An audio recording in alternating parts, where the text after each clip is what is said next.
Gentlemen, are you ready for take two? Absolutely. 30 minutes, keeping it tight. Well, we know you got to get on a spaceship, so Sound check. we'll do what we can. Say sound check. Hey, if it helps them drive better, I'm all for it. I doubt that, Paul. But listen, we have to do an official introduction of Beyond the RC Grid for our podcast for episode number 2, which is called Take 2, where this episode I get the audio and video correct. So my apologies to, in Conor McGregor style, my apologies to absolutely nobody. Because nobody's watching. Right. We'll do our best. So who wants to kick it off? You're the maestro. All right, well, I thought that we would pretty much pick off from where we left off last time, with just a little bit of tech sprinkled in later in the show. Rick will probably be 98 sheep in when we're talking about tech. He'll probably be counting sheep and almost asleep. I don't know if I can take this show serious with those glasses, Biggin. You gotta have a gimmick. So down, where am I? Down here in the corner of my screen last time, I had a picture of an alien that looked really similar to Rick. You need to find the remote. I can't hear. Did I throw it over there? I threw it over there, didn't I? Somebody has to yell in the background or something. Get a lot of somebody else talking besides us. Is that your television? That. I'm not hearing it now. It might have been Butch. Possibly. He disappeared. So we're off to a good start. So hey, real quick, so for episode 2, I'll come back to the introductions because Butch is on a break. But Your audio's low, so. Paul, how do you feel about my audio? I can hear you loud and clear. Well, Rick, if you I got my volume. Matlock down a little bit, you should be able to hear Eric a little better. I have volume up all the way. I can hear you. I'm just saying it's low. Paul comes on louder than you. Well, that's because I'm using slightly professional audio equipment. Therefore, it's coming through a lot different pitch. Okay. Maybe the flip phone doesn't translate well. Just give him some feedback to keep it tight. Well, let's keep it rolling without Butch because something happened to Butch. I think he's tucking kids in bed or something. But this week I thought we'd talk about your... Oh, you're good. You're good. I thought this week we would talk about your racing at Tarcar, RGB, and Paul. PJR Racing, Paul Ruin. Absolutely. Butch, I don't think went to the Tarcar Trophy Race. But we'll talk about that, and then I want to talk about basic tuning, and we're running Traxxas Modifieds.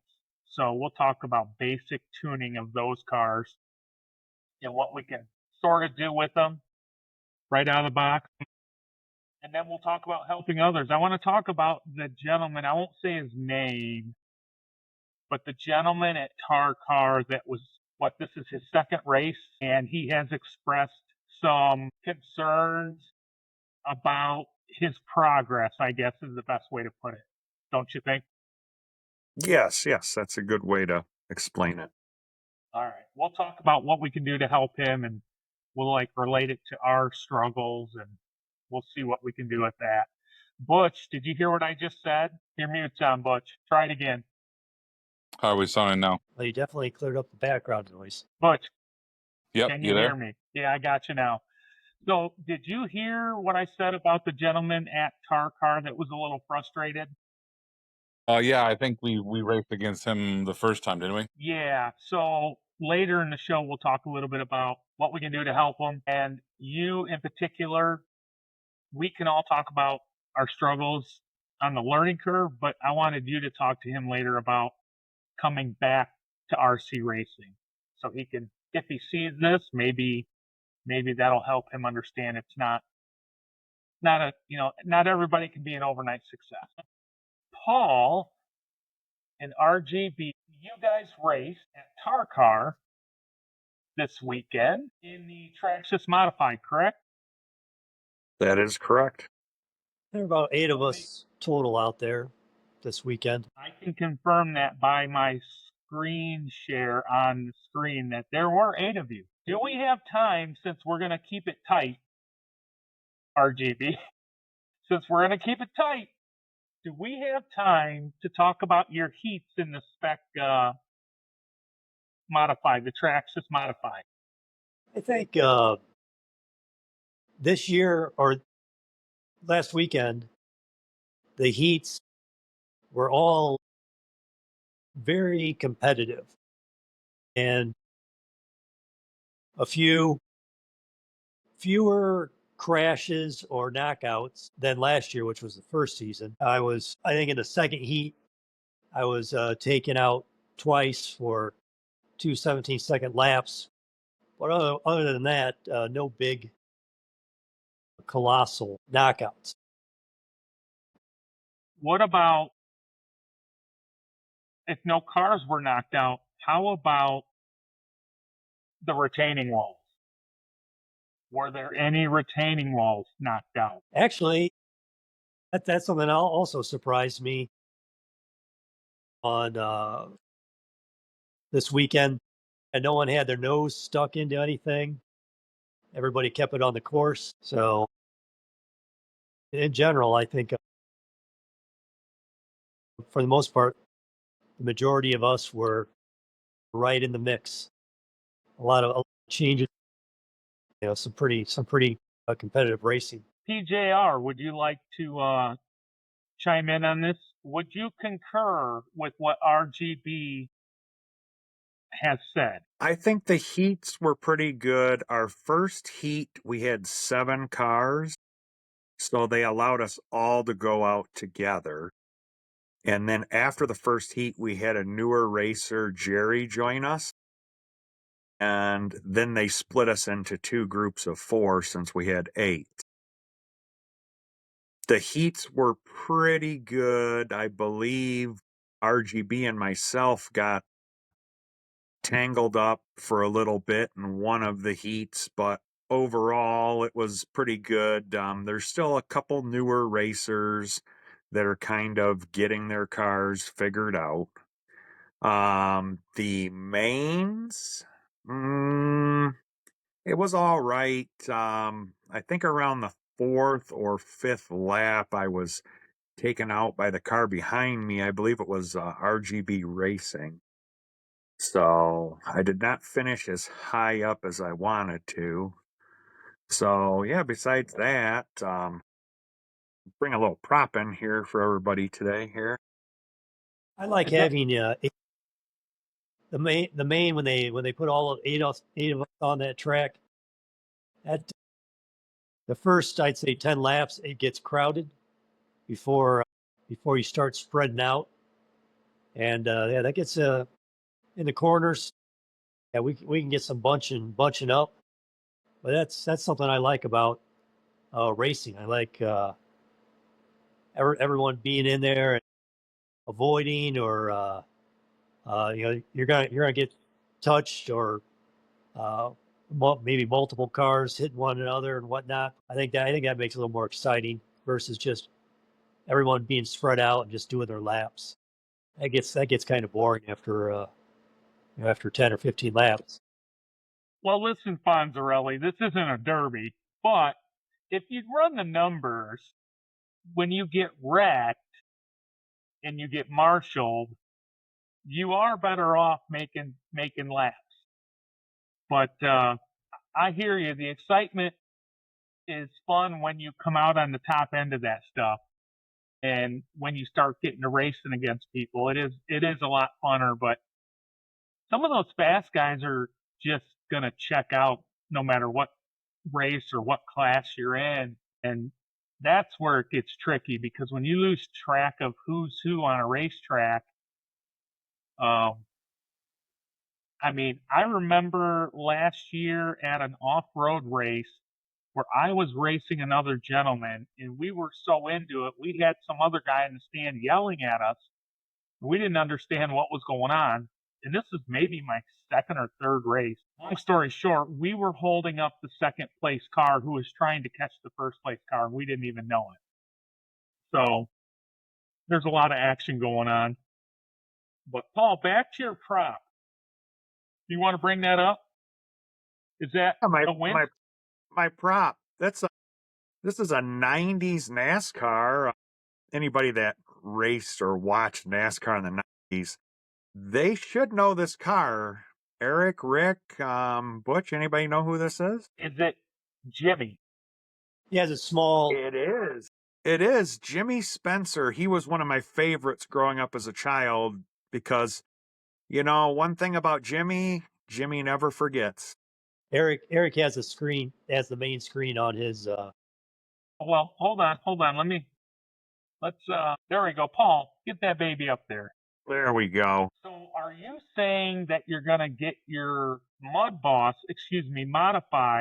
painted in the Winston scheme with a This 23? is a distinct possibility. Then we know it's on, right? Yes. I mean, I feel like I need to do something more to the car. Now, for anybody that doesn't know, I purchased fluorescent orange wheel covers for my car just to kind of make it stand out.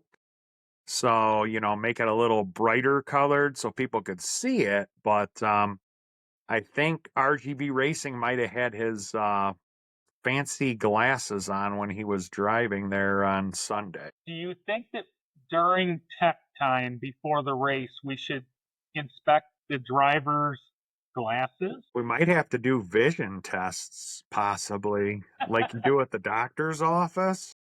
I mean, I feel like, you know, after you've been racing for a year, you should, you know, be able to see the other cars on the track. Do you think it's intentional? Is there a beef between RGB? Abby has a question for What's that, Paul. Butch? Abby has a question for Paul. How many of these instances that you always get into are you leading the race? Because she's pointing out the fact that you never really get in these kind of fender bumpers when you're in the middle or the back of the pack. Oh, Right, Abby? this child wise. What was the question again?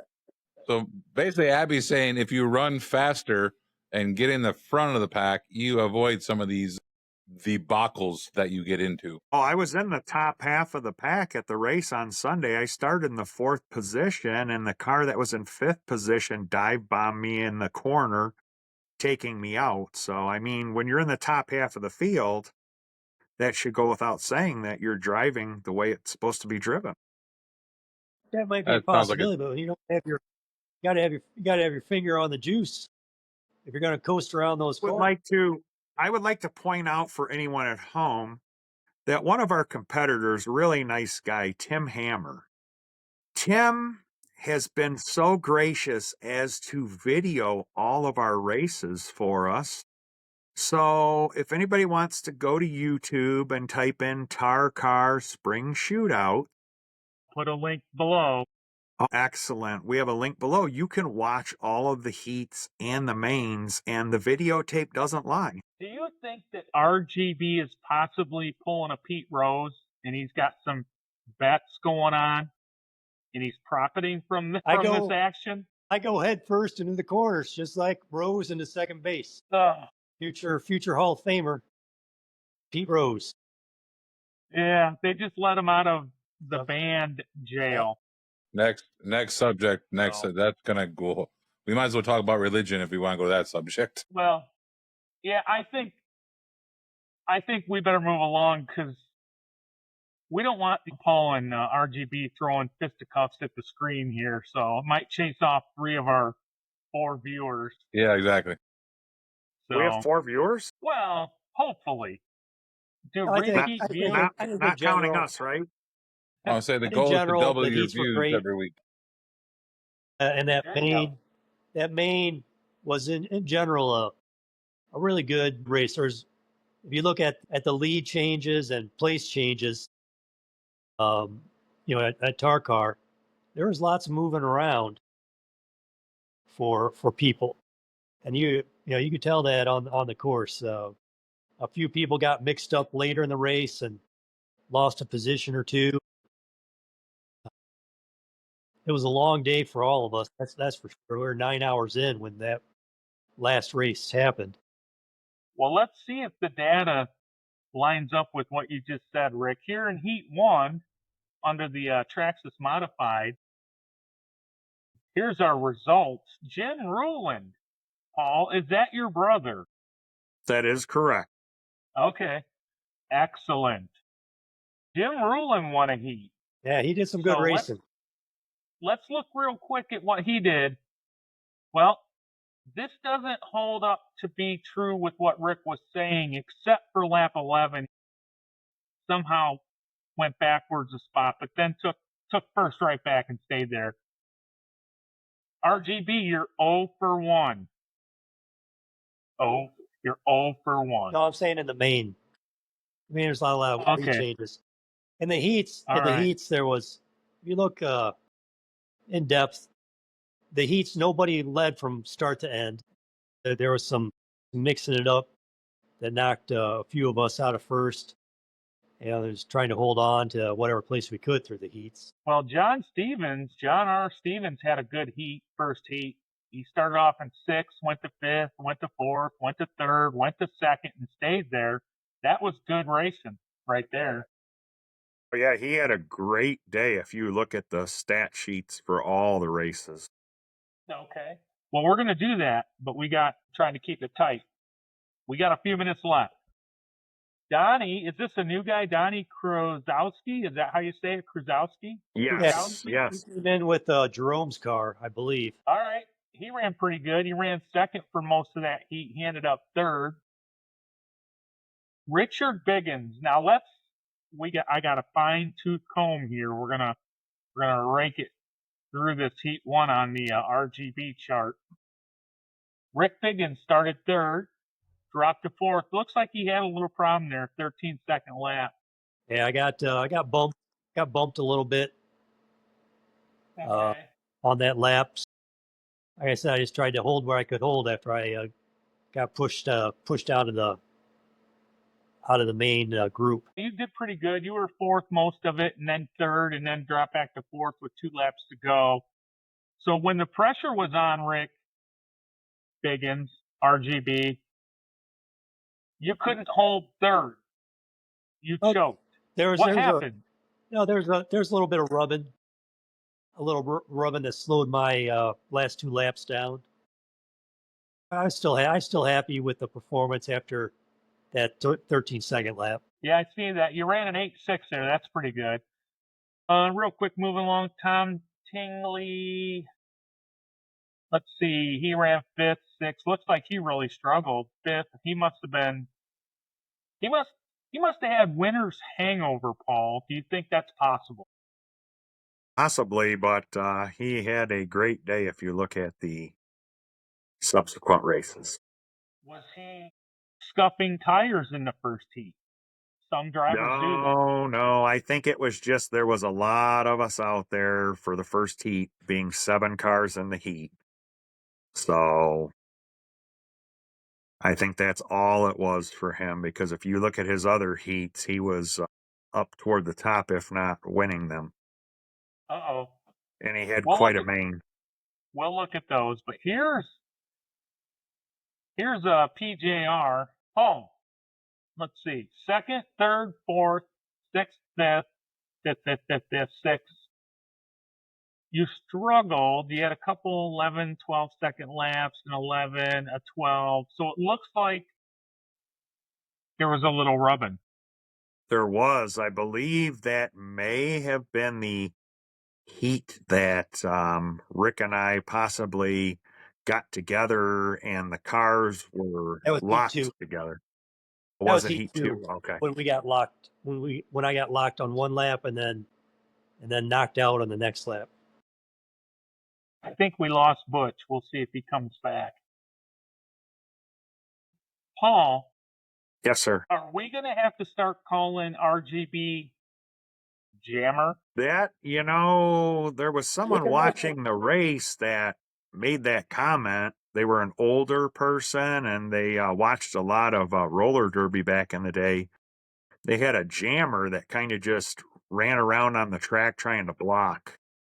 So I don't know, I just know I heard that nickname mentioned, so it's possible. You know what they say about nicknames? You don't get to choose yours. This is true.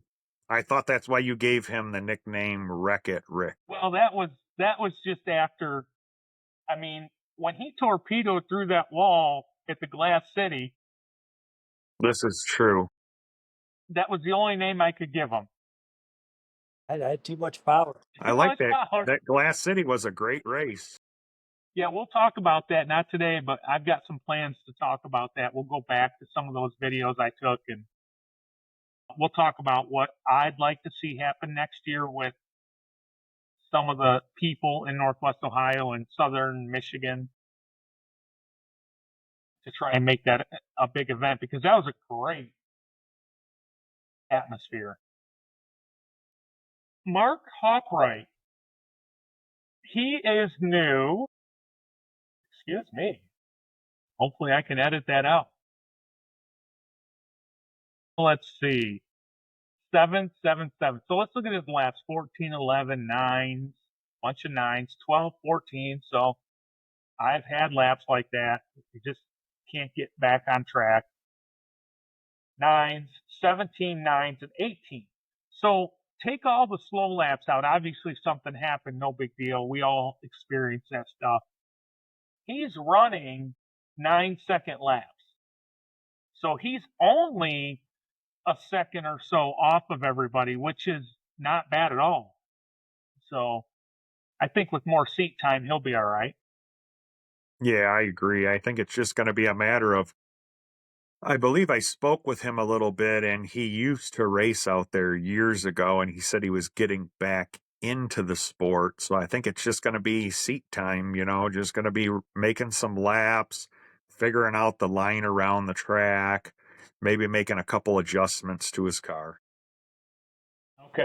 We had a first-time racer there, which would be Heat 2, which would be Jerry Steele. That was his first time racing out at Tarcar. Okay, right here under the modified, Traxxas modified. Yes. So Tom Tingley won the second heat. Looks like he dominated it. Had a little hiccup here. 12-second lap, but he held his position. That doesn't surprise me. Jim Rulin, third, second. He was pretty consistent. He had a 13-second lap or so. Let's see. Well, it says 10 seconds. Where is it? 12, right there, 12.37. Jerry Steele's the new guy. 14, 9, 10, 8, 8. So did he get any warm-up laps? No, he was late to arrive, and I had seen him out there before practicing, and I asked him if he was racing, and he was not because he didn't have a transponder, but one of the other racers actually loaned him a transponder, so he was able to jump in on the second heat, and basically that was, I don't believe he had any warm-up laps. Okay. Well, it looks like he did pretty good, so looks like he'll be all right. So that was, see, I think, Paul, going back to your comments earlier about 7 cars, I think that a few of these heats should be split up like this, and I really believe the mains should be. And even if that, let's say there's a B main, if there's only 3 cars in a B main, maybe let one, bump up. So if you had 4 in the main, you bump one, you'd have 5 cars in the main, and it would kind of be like all the other classes of cars. Yes, I would agree with that. So that was the second heat. You guys got 3 rounds in. We did. Wait a minute. Let's go back to the second heat because I think I missed this one right here. There were 2. Yeah, there's 2 Yeah. heats in the second and the Yeah. third.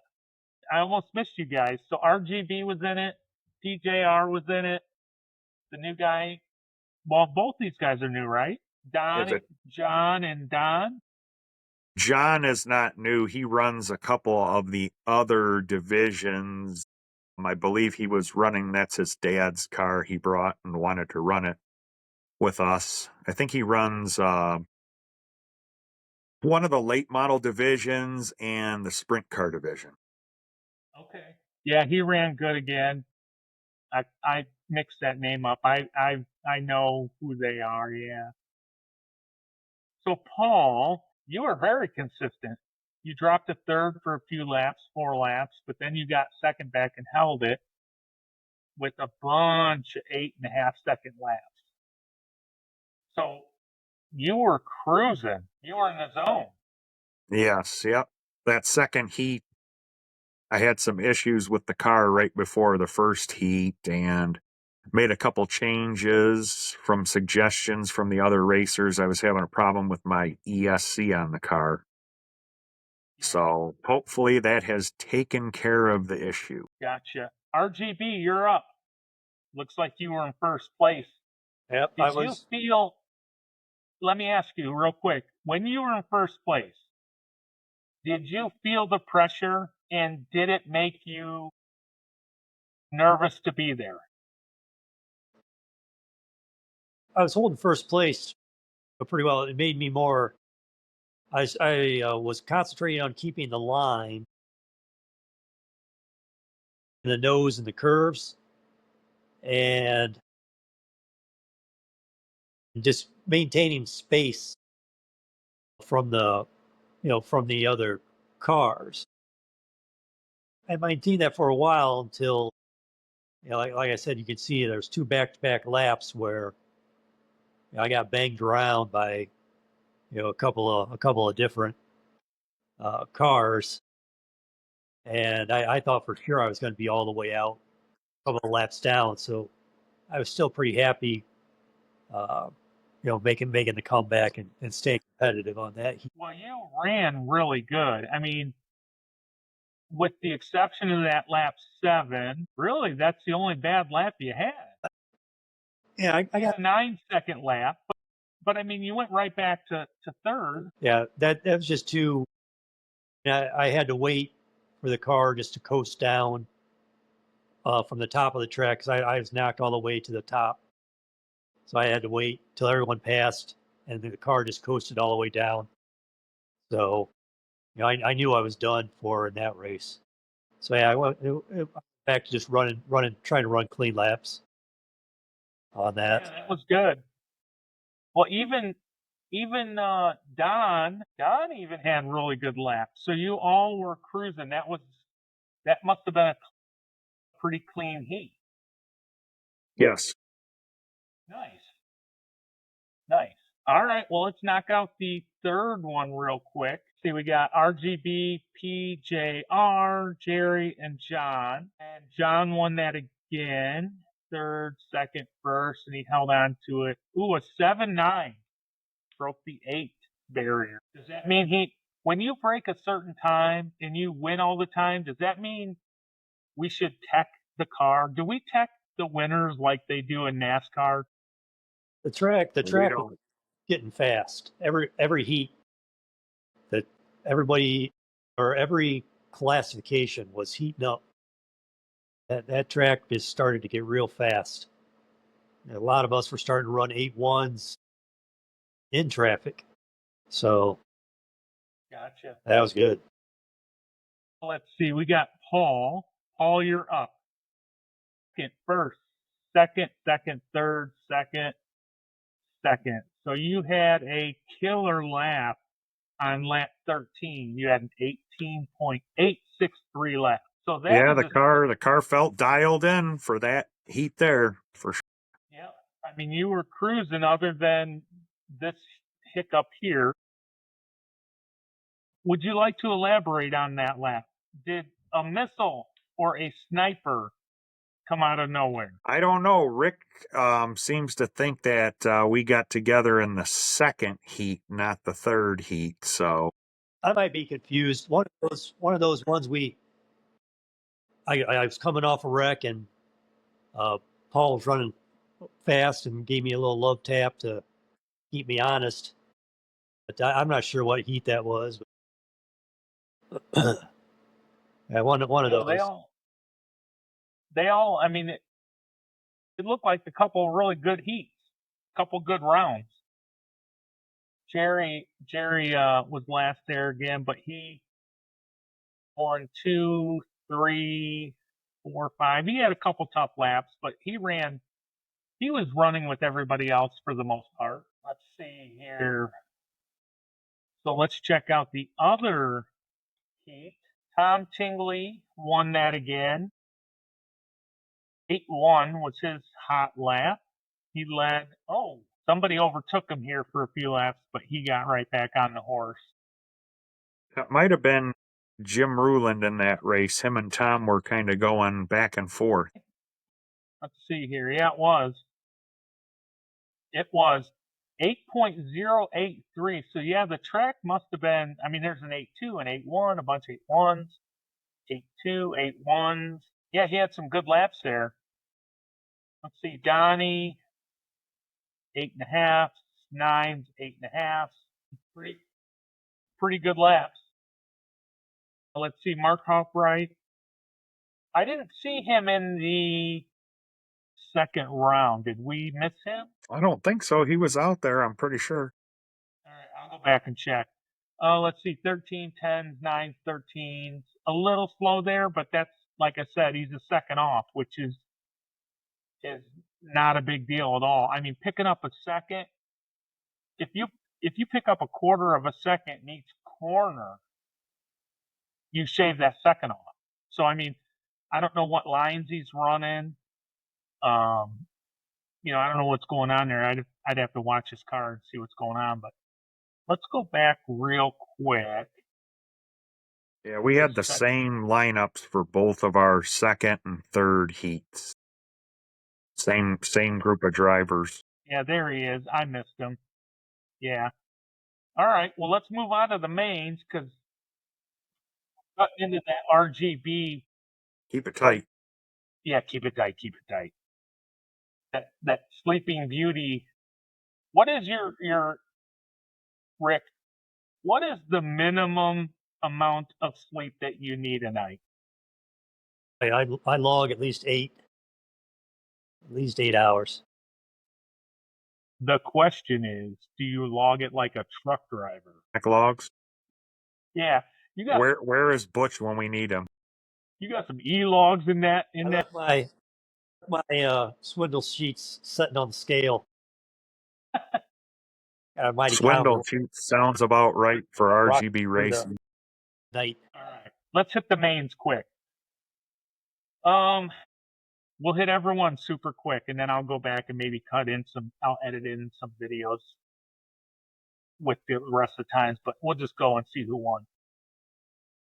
Late Model B main, Todd Finley and Dave Roper, the top two. Scott Snyder took third. A modified sprints, the B main, Nick Stoller, Marvin Davis, and Mike Wegman. Weeman. Let's see, box stop sprint A main. So there must have only been these three guys. Kevin Gibson, Tom Tingley, Dave Greer. A main for the spec tracks. So they put all of you together. I would break this up. I like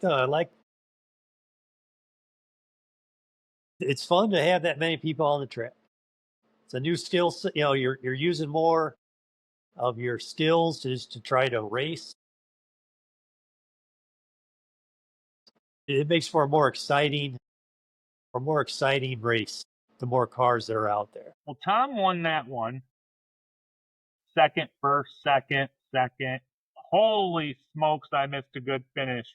He took first on the last lap. So, yes, it was him and John Stevens, I believe, coming down to the wire. I'll get a hold of Tim Hammer, and I'm pretty sure we'll see how he set his videos up, but I'll definitely make sure I get this posted in a link down below if he'll let me, if he's got it set up for that. Yeah, I know they're all on YouTube, so I would assume you could just click on that little share icon to get a link. Yeah, some people don't allow that. Okay. So I'll have to check it out. But so John Stevens was leading. So it was between John and Tom. He dropped to second, went to first, and fell on the last lap. So what was his total? What was his total time? Is that the?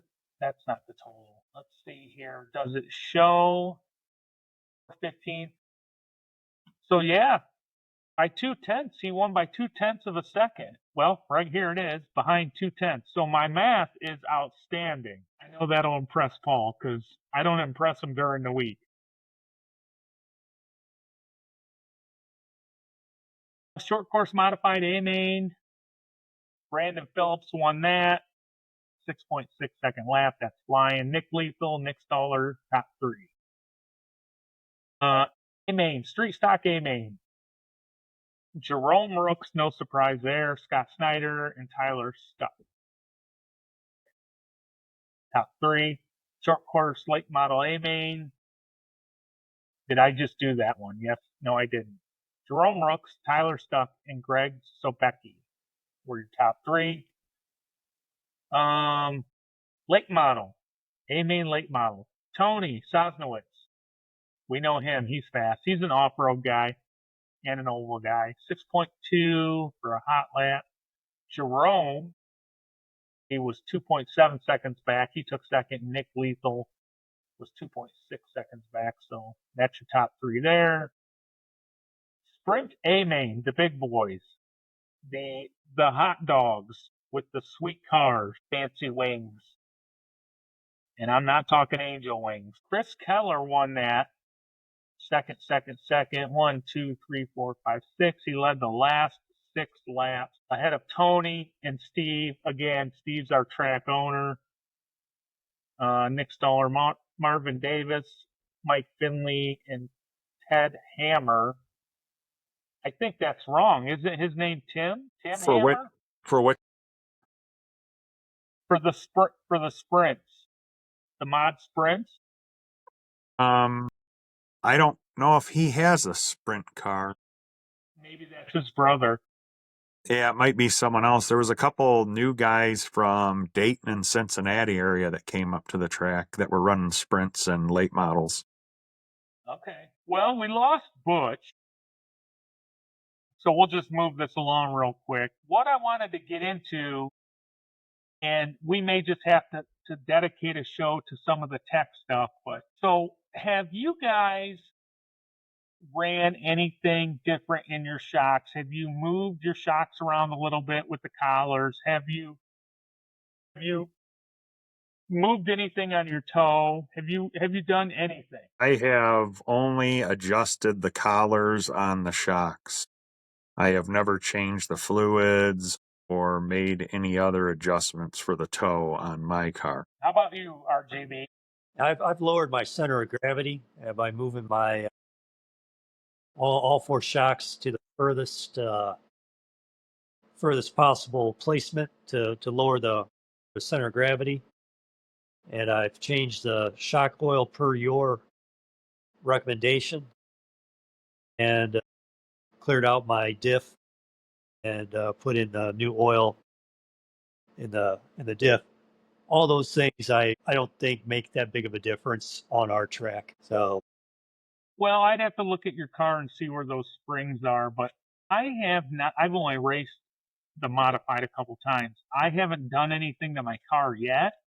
I'm gonna hit the oils, and I'm probably gonna get fancy and use different oils in different shocks depending on where they're at. I'll probably move the springs a little bit, and I have to clean the diff out. I don't know if I'll put oil in the diff. I may try the whole 3-in-1 and shoot a little in there and run with it. But we can talk about all that in future shows because maybe we should do that, come back and talk about the differences and see what everybody thinks. Sounds like a good idea. Yeah, that's a good idea.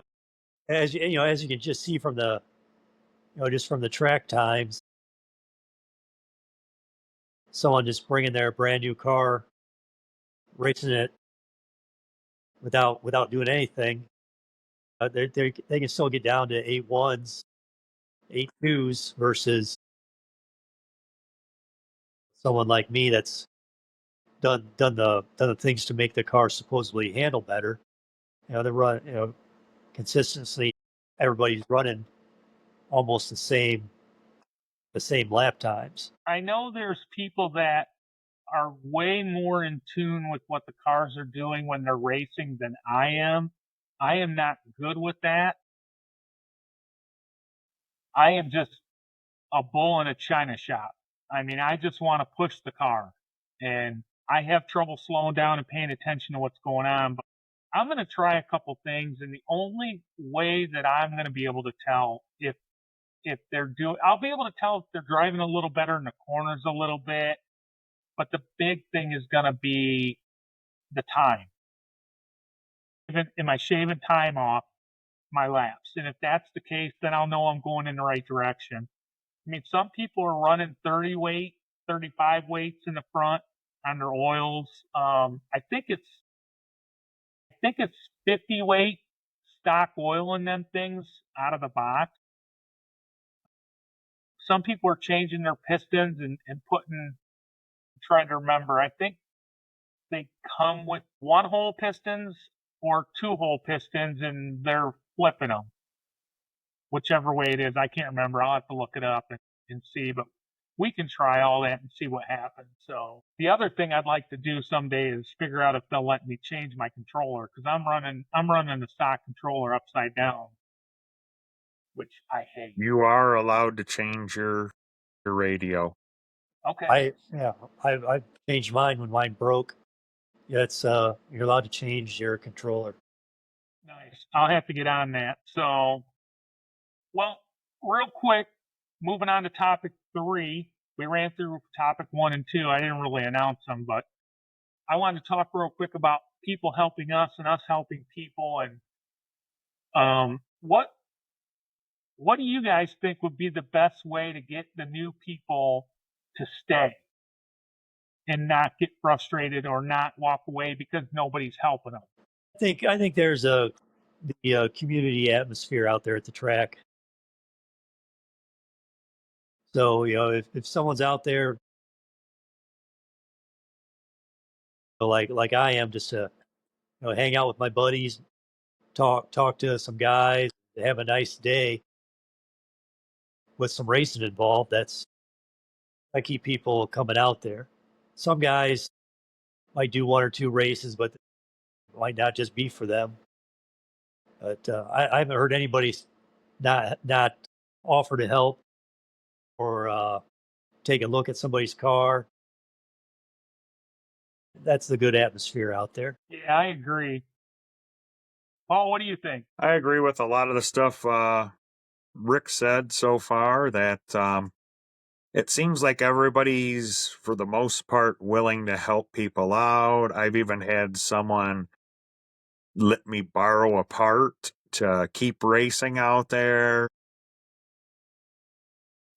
People are willing to drive your car, to see if there's something wrong with the car or if it's possibly the person that's driving it. So it seems to be a really good community out there. And I would say, we can maybe get with a couple. I've got with Jerry. I've got his phone number. So if we go out, we're going to go out to practice, maybe give them a call, say, hey, we're going out to practice at the track if you want to join us. And, we can kind of take a look at their cars and see what they have going on. Yeah, I agree with all of that.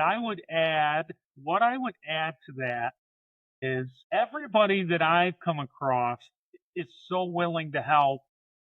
And what I find interesting about it is the fast guys know you're not going to catch them because the learning curve is so long.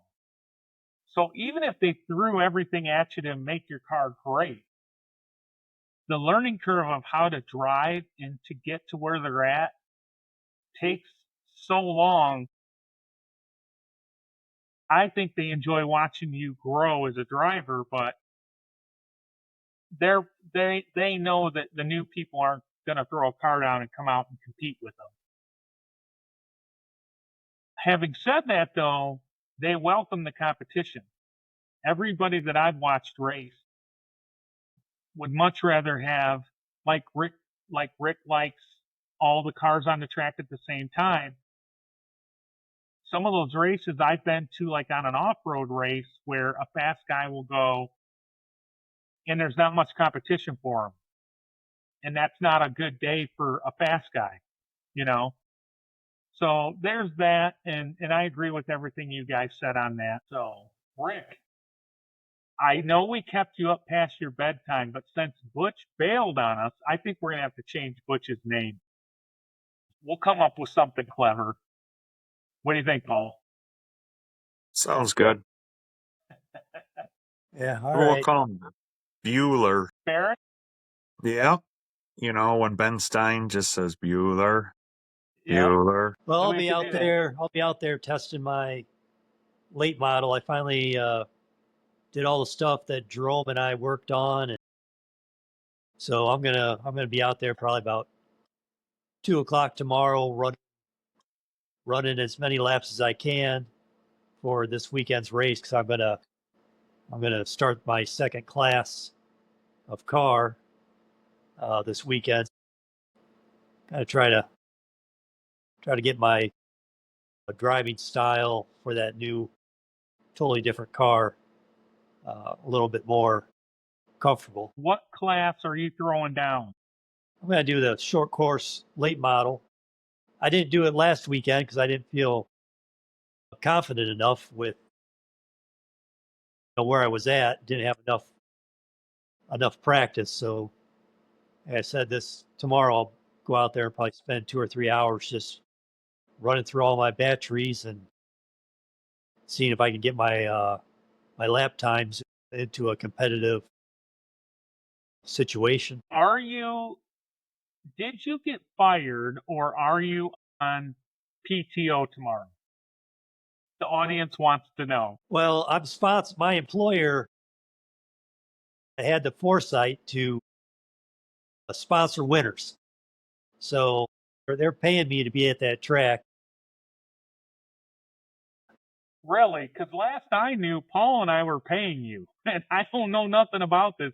Paul, did you get the memo? I didn't know that Rick's employer was paying Eric, since they're paying winners. Shots fired. Well, night car racing hasn't made it out to the track. He dodged us last weekend and potentially going to dodge this weekend. So do a lot of talking. We'll figure it out on the clay. Let's just hope the track gets dried out. We got a lot of rain today. Yeah, I'm pretty sure it will with the 88 degrees tomorrow. At least I'm hoping. Yeah, it'll be good. As long as it doesn't rain and get saturated again, it should be good. I have not looked at the forecast. I know Rick's got to go to bed. I could pull the weather up, Rick. It's just going to be dry all the way through till Thursday at 9 p.m. Going to rain for a couple hours, then dry out for the weekend. So I think Saturday, Sunday, Tarcar is going to be going both days. Excellent. Rick, is there anything else in your life going on that you would like to share with the audience besides the fact that you're watching X-Files with alien glasses on?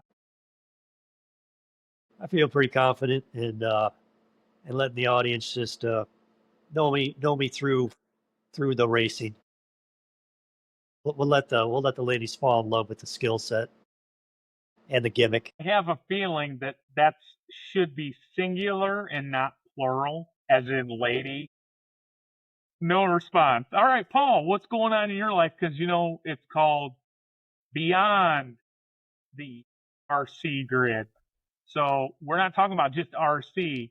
What's going on? Did you do anything fun in the last week? Absolutely.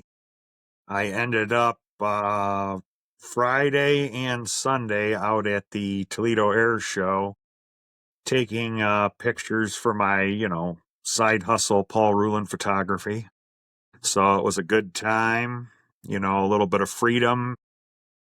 The sound of freedom in the air, and the Thunderbirds were performing. So all in all, it was a great time. You will. And I'm sorry, go ahead. Saturday, I'm hoping to go down to Findlay. They have a large military show I'll be taking photos at down there. Nice. Then, You'll have to shoot some photos over my way so I can post a couple with your PJR. Where's the camera? PJR link below. But PJR go. photography. Yeah, there you go. So For sure. excellent. So Well, hopefully I should be at the oval race on Sunday. nice. I'm gonna try and go. I'm tired. I got a lot going on. I'm not good at saying no. Well, if But you're going to park your trailer right by, perpendicular to the driver's stand, right where that ramp is, that's a good spot to park perpendicular wise. If you're gonna have your trailer. For our audience, RGB, we need to use the acronyms. Paul, would you fill them in? That is not a trailer, RGB. That is a MPU mobile pit unit, That is correct. which I believe we should have a nice little. Maybe we can do that Sunday. We'll have a little tour of the mobile pit unit. And I would like to point out, for anybody that needs parts, I met a great gentleman, Chris Keller, this last weekend at the race, and he has a very nice store in his trailer that he sells all sorts of tools and parts for the cars. So hopefully he will be there again this week. Excellent. Maybe I'll have to take the gimbal through his trailer and do a quote drive-by. Oh, it's very nice. Yeah, very nice. Nicely laid out. So, Rick, RGB, the MPU should be there. Now, do you want me east to west or north to south? Go, like I said, perpendicular, so east-west. They last weekend they had four or five racers lined up, all perpendicular to the viewing or to the racing stand, and I had the 49 lined up also there. I think that's just a good spot. It's close to the track, close to the stand. So I'm not confident that you know your direction. Let me double check here. Are they lined up alongside, in line with the driver's stand? No, perpendicular means they're lined up, Eric, exactly how you had the MPU at the last oval race. Remember how everybody parked the opposite way that you parked? This time they all parked the same way that you parked. That's why I'm double checking. Well, I will assert my dominance and park there on Thursday night, which is tomorrow night, and be ready for the off-road race on Saturday, which I'm participating in. And if all goes well, the Sunday oval race. Excellent. Is there any snack request from RGB and PJR? Anything at all? No, I am good. I will be providing, I have some snacks for the mobile pit unit. Nice. RGB, for the ambiance, do you need anything on the television? I'll be all right. I think I'm going to be a little more busy with doing the two cars. Hopefully everything will go pretty smooth with what I need. Just matter of keeping my batteries charged for the later races. Do you have? Sorry, Paul. Go ahead. I was just going to ask if you could go back to the regular screen because we've got the results. I wanted, to get everybody back on the screen. There we go. I wanted to kind of finish out the show by letting RGB know that the truth is out there. Said who? That is Timmy Spencer. that is A little bit of X-Files for you there, RGB. I think that's what he wants on the TV and the mobile pit unit, is he wants an X-Files marathon. We can do that. We Either that or definitely maybe can do that. Ancient Aliens. all right. Well, I'll see you. If I don't see you on tomorrow when you're parking the trailer, Eric, I'll see you guys Sunday. By about 9:30, 10 o'clock is when I plan on rolling in. Well, I may be at work late. We got a couple of guys that, well, one guy's taking an official day off, and then I have a few other guys that will be present, but they're also taking the day off. I think Butch Words have never I been think Butch spoken. planning on taking his kids out there tomorrow. Okay, yeah, I'll try and come out after work. I'll get the trailer hooked up and mosey on out and park out there, get her going. All right. All right. Well, I don't have any coffee stories to end the show, but That's 64 minutes. That's not keeping it tight. listen, when it comes to something you love, you can't put you can't put time restraints on it. Now, if it's a camper, I feel like this is like, something that really bothers RGB to do here. Not He keeping wants it to tight. have time limits and everything else. This is just more footage for Eric to edit down and make a really polished show. I'll That's edit right. it down to 63 minutes, Paul. That's not edited. what are you talking about? I shaved like 12 minutes off of our initial debacle, our video and audio disaster of a show.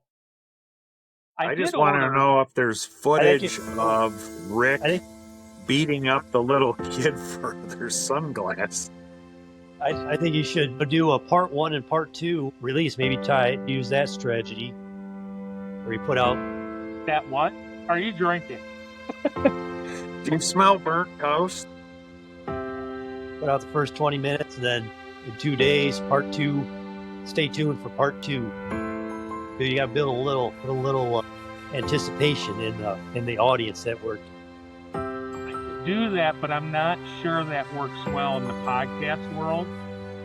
And it definitely doesn't work good for me because I just don't have time to just add any more to my plate. But All right. I'm trying to figure out what is going on in your background, RGB. It seems like a bunch of flashing lights. Are you at like a rave or something? I got stuff going on that the audience doesn't need to know. Paul, look at his left lens going closer to us. See the reflections? There's like a line right in the middle. It looks like a hole. I think there's something fishy. Is there anything swinging in circles in your living room right now? Smelling the booze and pole dancer? I guess he's not going to answer, Paul. Yep. No. I hate to end the show on that note, but somebody's got to pay this. Whoa! All right, guys. All right, Rick. That's fun. I'll see you guys this weekend for sure. Sounds good. Thanks, guys. Hey, what'd you think? Let's have an after show. Listen, we need to keep this show tight. Matlock comes on at 9, and it's 9:10. And I need to get my Matlock fix every night. I think RGB's new nickname, and he's gonna find out because I'm gonna leave this in the show. I think it should be, I don't know, Jammer? Is that a good nickname? Type Jammer. I have no comment on that being a nickname. He probably will not appreciate that one. You could probably just call him the Jammer car, or maybe you could ask him to go out and hit the pace car, because he's hit everything else on the track, and you just want him to be perfect. So Well, there you go. He likes to rub. On that note, bye. Goodbye.